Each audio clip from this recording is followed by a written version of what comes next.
दोस्तों, बिहार में एक तहसील के अंदर एक नौजवान लड़का घंटों से बैठा हुआ रोए जा रहा था। उसके साथ उसकी दो नौजवान बहनें भी थी। उसके साथ बैठे हुए रो रही थी क्योंकि आज उस लड़के ने अपनी सभी खेती बाड़ी की ज़मीन किसी को बेच दिया था और इसी बात का उसे गहरा सदमा लगता है। वो अपने अंगूठे पर लगे उस स्याही के निशान को देखता है। उसे देखकर लगता था कि मानो अब सब कुछ खत्म हो चुका है। तहसील के अंदर बैठे बैठे ही उन तीनों को सुबह से शाम हो जाती है। तभी एक महिला अधिकारी जो अपनी ड्यूटी पूरी करने के बाद अपने घर वापस जा रही थी, जब उस महिला अधिकारी की नज़र उन तीनों रोते हुए भाई बहन पर पड़ती है तो वो उन्हें अपने पास बुलाती है और उनके मामले को गंभीरता से समझने का प्रयास करने लगती है। उसके बाद वो उनसे कहती है कि ऐसा करो, तुम तीनों मुझे तहसील के बाहर मिलो। दोस्तों, तहसील के बाहर सड़क पर उनकी फिर से उन महिला अधिकारी से मुलाकात होती है और उसके साथ मैडम उन तीनों को अपनी गाड़ी में बिठाती है और अपने घर की तरफ ले जाती है। दोस्तों, ये बहुत ही अद्भुत और इंटरेस्टिंग कहानी है। आइए जानते हैं पूरी कहानी की सच्चाई इस वीडियो में। दोस्तों, ये कहानी बिहार के बक्सर ज़िले की है। एक लड़का जिसका नाम ओमकार होता है, मार्च 2020 का महीना था। एक दिन सुबह सुबह एक ब्लैक कलर की स्कॉर्पियो उनके घर के सामने आकर रुकती है और उसमें से 4-5 लोग बाहर निकलते हैं और फिर ओमकार को बुलाकर उससे अपनी गाड़ी में बिठा लेते हैं और कहीं ले जाते हैं। बस यूं ही समझ लीजिए कि ज़बरदस्ती उसको उठा ले जाते हैं और गाड़ी में डाल देते हैं। फिर तहसील की तरफ गाड़ी मोड़ लेते हैं। तहसील जाते हैं, वकील के पास पहुंचते हैं जहां पहले से ही ओमकार की 4 बीघा ज़मीन के कागजात तैयार रखे थे। बस उसके दस्तखत और अंगूठे का निशान लगाना बाकी रह गया था। दोस्तों, वह दस्तखत भी कर देता है और अंगूठे का निशान भी लगा देता है। उसके बाद आगे आगे वकील, बीच में ओमकार और उसके पीछे वो दबंग लोग रजिस्ट्रार कार्यालय की तरफ बढ़ने लगते हैं। वहां जाते हैं तो ऑफिस के अंदर एक तेज तरार महिला अधिकारी बैठी होती है जिनका नाम स्नेहा शर्मा होती है। दोस्तों, कहानी में उनके असल नाम को बदल दिया ताकि किसी तरह का दिक्कत ना हो। स्नेहा शर्मा जो एक PCS अधिकारी थी, तेज तरार स्वभाव की महिला थी। 28 साल 30 साल लगभग उनकी उम्र थी। उनके टेबल पर बहुत सारे फाइलें रखी हुए थे।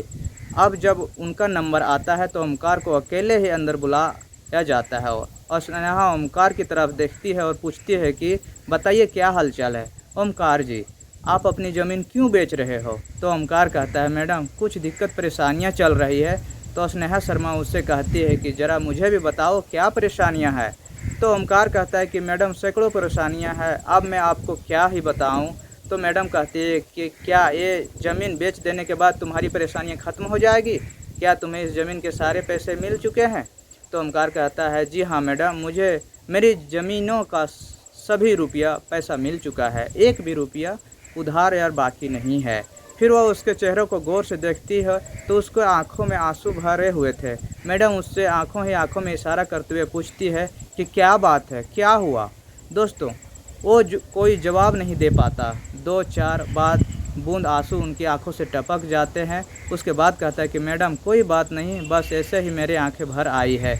तो फिर मैडम भी कहती है, अच्छा ठीक है, अब बाहर चले जाओ। उसके बाद ज़मीन को ख़रीदने वालों लोगों को नाम बोलती है। तो दोस्तों, वो 4-5 लोग ऑफिस के बाहर ही खड़े हुए थे। मैडम के बुलाने पर उनमें से 2 व्यक्ति ऑफिस के अंदर जाते हैं।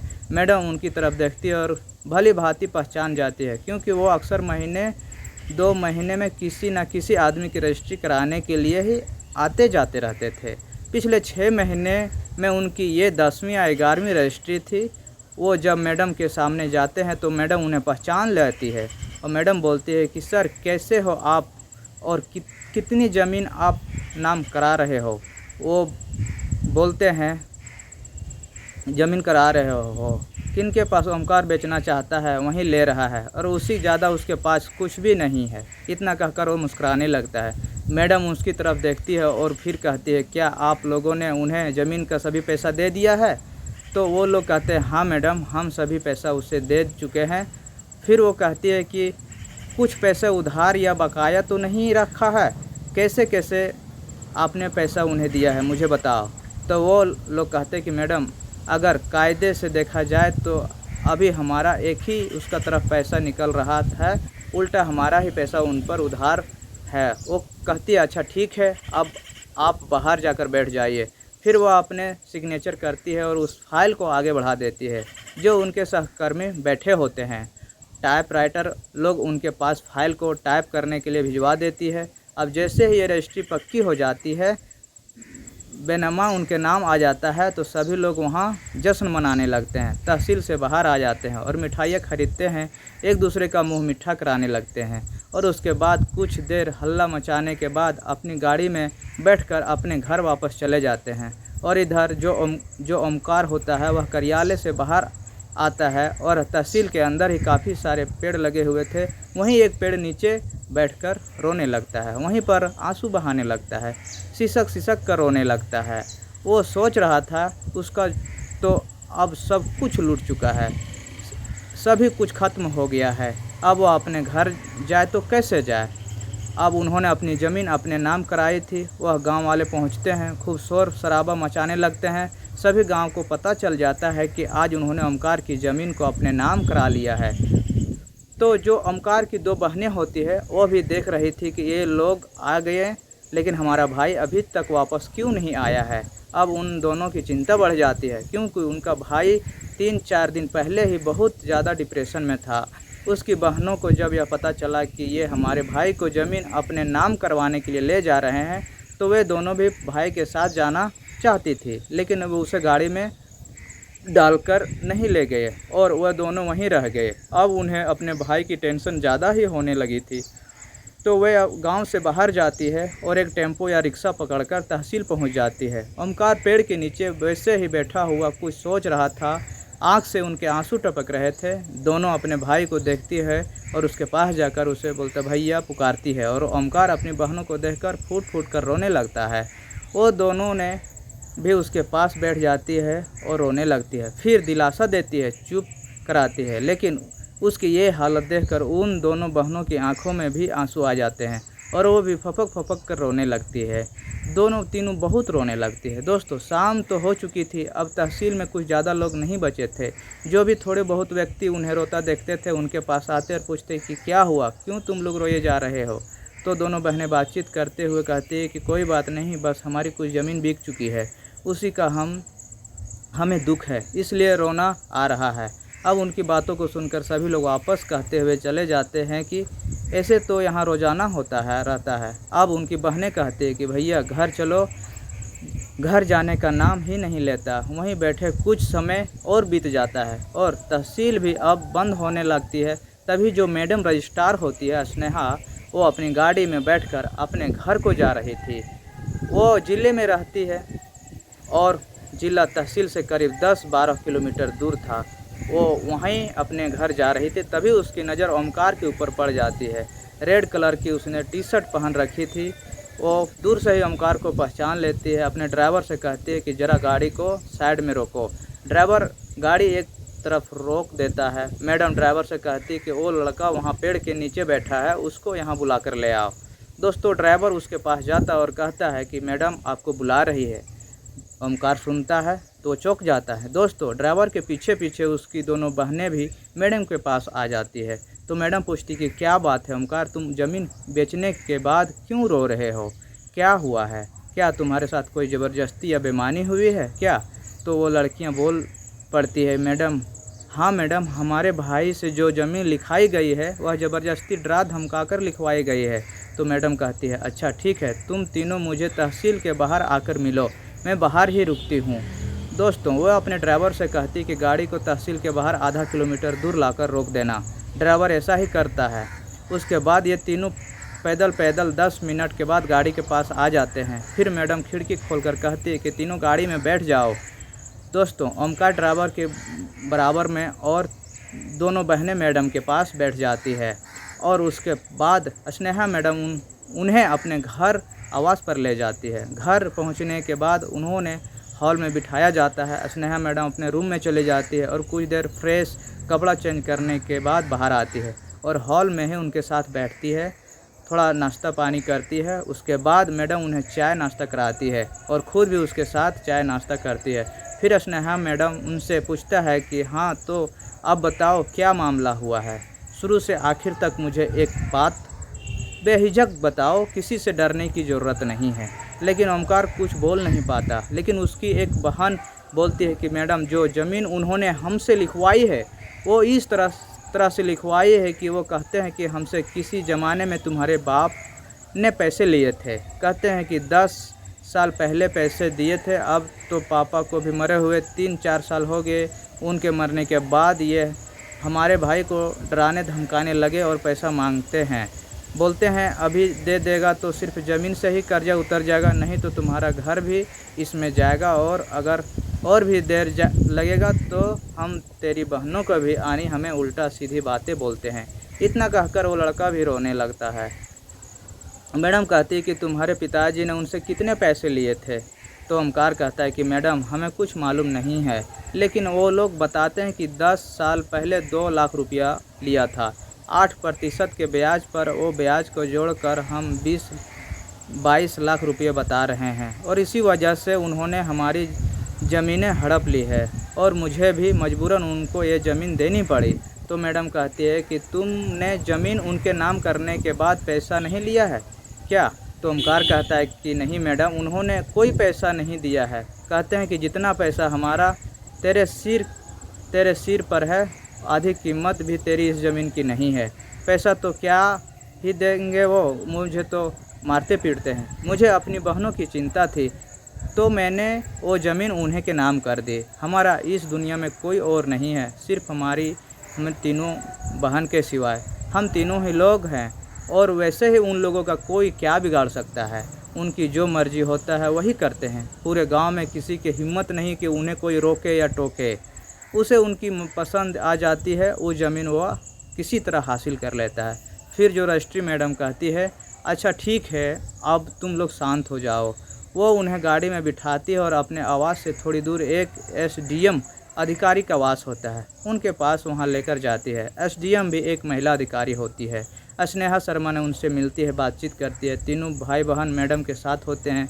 तो स्नेहा मैडम एसडीएम अधिकारी को सारी जानकारी देते हुए कहती है कि देखिए मैडम, इस तरह से ये हाल हो चुका है, अब तो बिल्कुल हद पार हो चुकी है। इनकी भी ज़मीनें गैरकानूनी तरीके से हड़प ली गई है। इनकी ज़मीन भी दबंगों ने लिखवाई है। दोस्तों, उस तहसील में जब से स्नेहा शर्मा की पोस्टिंग हुई थी तो सिर्फ 6 महीने में ही उस आदमियों की 11वीं रजिस्ट्री थी, और इससे पहले भी उसने इसी तरह से कई लोगों की ज़मीन अपने नाम करा रखी थी। करीब 100-150 बीघे ज़मीन वो हड़प कर बैठा था। इसमें वो 4-5 लोग पार्टनर थे और इसी तरह से अपने अपने इलाकों में लोगों की ज़मीनें हड़प लेते थे, लेकिन इस पर किसी ने गौर नहीं किया। मगर जब से स्नेहा शर्मा आई थी तो उन्होंने इस बात पर गौर किया और अपने से बड़े अधिकारियों को भी उनसे शिकायत की थी, लेकिन किसी ने कोई एक्शन नहीं लिया। मैडम चाहती थी कि जो ज़मीन खरीदता है उसकी जांच पड़ताल होनी चाहिए, लेकिन कोई खास ध्यान नहीं देता था। लेकिन जब ये महिला एसडीएम यहाँ पोस्टिंग लेती है तो स्नेहा मैडम इससे बात बताती है, तो एसडीएम मैडम भी कहती है कि हाँ, तो ये तो बहुत गलत हुआ और अवैध रूप से प्रॉपर्टी डील हो रही है। तो एसडीएम अधिकारी ने स्नेहा मैडम से कह रहा था कि कोई भी इसके खिलाफ सबूत मिलता है तो कोई भी ठोस पक्का सबूत मिलेगा तो मुझे बताना, ताकि मैं तुरंत उसके सलाखों के पीछे करवा सकूं और इन सब के ऊपर कार्रवाई की जा सके। और जब ज़मीन लिखवाते समय वह दोनों आदमी घमंड के साथ मैडम से बात कर रहे थे और मैडम ने ओमकार को रोते हुए देखा था, तो तभी स्नेहा मैडम को शक हो गया था कि हो ना हो इस मामले में कोई बड़ी हेराफेरी है, और उन्होंने तो ओमकार का नंबर भी अपनी डायरी में नोट कर लिया था कि रात को फुर्सत से उससे इस बारे में बात करेगी। लेकिन जब उसको तहसील में ही पेड़ के नीचे रोता हुआ देखा तो उसको अपने पास बुला लिया और एसडीएम मैडम के पास ले आई थी। अब एसडीएम मैडम ये हेराफेरी की कहानी सुनी तो मैडम कहती है कि अगर ये लोग गवाही देने के लिए तैयार हैं तो फ़ौरन उनके खिलाफ़ एफआईआर दर्ज कराओ। धमकियां देने की, ज़बरदस्ती ज़मीन हड़पने का और गैर कानूनी तरीके से पैसा ब्याज पर चलाने का। लेकिन मैडम की ये बातें सुनकर ओमकार डर जाता है। बोलता है कि मैडम, हमें कुछ नहीं करना है, भले ही मेरी ज़मीनें मुझसे छीन ले गई हो और मुझे भी चाहे कुछ भी हो जाए, लेकिन मुझे मेरी बहनों की बहुत चिंता है। अगर उन्हें कुछ लोग भी नुकसान पहुंचाएंगे तो मैं क्या ही कर पाऊंगा। तो एसडीएम मैडम कहती है अब तुम हमारे सामने बैठे हो, तुम्हें ज़रा सा भी डरने की ज़रूरत नहीं है। सिर्फ तुम्हारे बहनें ही नहीं बल्कि ये समझो हमारी बहनें भी हैं। डरने वाली कोई बात नहीं है, किसी भी बात की चिंता मत करो, हम तुम्हारे साथ हैं। तुम इन दोनों को यहीं छोड़ दो। शहर में बहुत सारी सरकारी योजनाएं चल रही है, सिलाई कटाई करने के भी चल रहे, मैं इनको ट्रेनिंग पर भेज सकती हूँ, यही इनका रहने का बंदोबस्त करा दूँगी। वैसे ये काम क्या कर सकती है और कितना पढ़ी लिखे है? तो ओमकार कहता है ये दोनों कक्षा 10 तक पढ़ी है। फिर एसडीएम साहिबा और रजिस्ट्रार मैडम कहते हैं तुम किसी भी बात का ज़रा सा भी टेंशन मत लिया करो, इनका यहीं दाखिला करा दूँगा। दोस्तों, ये कहानी बहुत ही दिलचस्प है। तभी वो किसी व्यक्ति से फ़ोन पर बात करती है। वो कहता है कि मैडम कल ही दाखिला हो जाएगा, बिल्कुल टेंशन मत लीजिए, मैं कल ही इसे काम पर लगवा दूँगा। अब वो दोनों ओमकार को समझाते, ओमकार बहुत ज़्यादा डरा हुआ था, उसे दिलासा देती है, उसका हौसला बढ़ाती है। किसी तरह से वह गवाही देने के लिए तैयार हो जाता है। सिर्फ इतना ही एसडीएम साहिबा के लिए काफ़ी था और इसके बाद वो पास के ही पुलिस स्टेशन में कॉल करके सूचना देती है कि चाहे जो कुछ भी हो करना पड़े, लेकिन इस मामले की बहुत ज़रूरी तह तक ले कर अगले जाओ और जांच करो। दोस्तों, पुलिस अगले दिन जाती है और उन चारों घरों में पहुंच जाता है, उनसे पूछताछ करती है तो वो रौब जमाने लगते हैं, पुलिस को धमकियां देने लगते हैं। और दोस्तों, पुलिस को भी बस यही चाहिए था कि किसी तरह ये लोग हमें धमकियां दें और फिर हम उन पर बढ़िया से कार्रवाई शुरू कर दें। दोस्तों, इनके बाद पुलिस उन्हें अपनी टीम बुलाकर उठवा लेती है।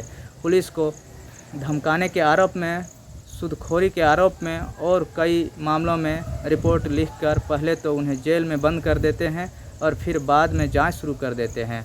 उनके जेल में पहुंचते ही सैकड़ों लोग चैन की सांस लेते हैं। उसके बाद और भी कई लोग पुलिस स्टेशन आते हैं जो उनके सताए हुए थे, वो अपनी शिकायत उनके खिलाफ दर्ज कराते हैं। दोस्तों, ये मार्च 2020 की बात थी। पुलिस उनसे कहती है कि वो रजिस्टर दिखाओ, वो डायरी दिखाओ जिसमें तुमने लिखा था कि तुमने इतने पिता को 2 लाख रुपये उधार दिए थे, उनके पिता से तुमने कहीं तो अंगूठा लगवाया होगा, तो वो सबूत हमें दिखाओ, हमें भी तुम्हारी बात पर यकीन आए। लेकिन दोस्तों, वो लोग कोई भी सबूत नहीं दिखा पाए। उनका तो यही काम था कि उसकी भी उन्हें ज़मीन चाहिए होनी थी। इसके घर परिवार को कोई ना कोई उनसे पैसा लिया ही होता था। उनकी यही कहानी थी, हर किसी के साथ यही कहानी करता था। इस तरह के बहुत से भूमाफिया आज भी इस देश में हर एक राज्य में है। तो उन्हीं के जैसे वो भी एक छोटा मोटा भूमाफिया था।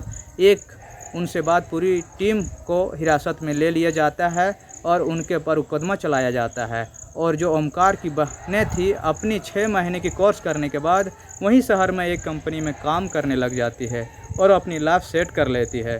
डरा धमका करके उनके खिलाफ मुकदमा चल ही रहा। उम्मीद है कि कोर्ट जल्द ही ओमकार के हक में अपना फैसला सुना देगा। दोस्तों, ये रही पीएस अधिकारी और एसडीएम अधिकारी की ईमानदारी मिसाल, जिन्होंने ओमकार को इंसाफ दिलाया और उसकी बहनों को भी ज़िंदगी संवार दी। आप क्या कहना चाहोगे दोनों मैडम के बारे में? इसकी जो भी राय है कमेंट करके ज़रूर बताइए। और अगर आपकी कहानी ज़रा सा भी पसंद हो तो वीडियो को लाइक और सब्सक्राइब ज़रूर करें। तब तक के लिए धन्यवाद।